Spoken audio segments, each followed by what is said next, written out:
When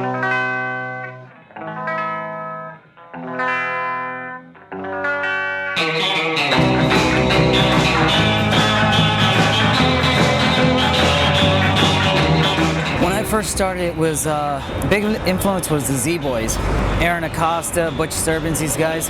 I grew up in Gardena, which was fairly coming up and around a lot of gangs and stuff. Yeah. And it's funny because when I seen the Z-Boys, they kind of looked like gangsters, but they skated.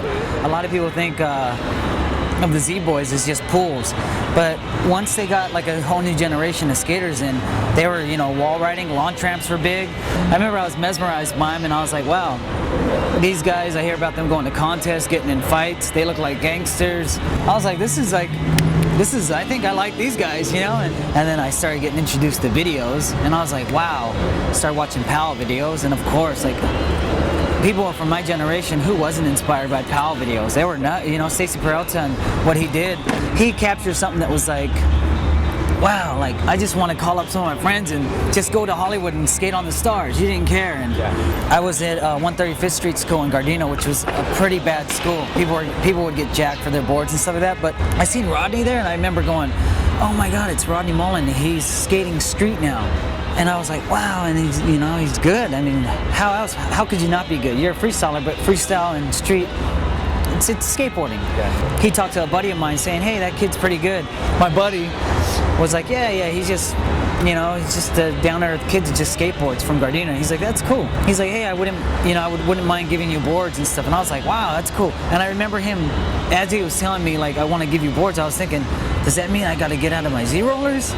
I started getting boards from him, and I was still riding Z-rollers, and people would make fun of me.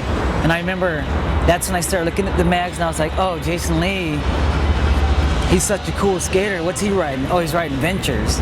When they finally got the World Park in 1992, 93, hanging out with these guys, like people from Frisco, Keenan, Milton, all of us being confined in this small skate park, the progression that was going on in this skate park was nuts. And then you had Guy Mariano come on the scene, which really shocked people.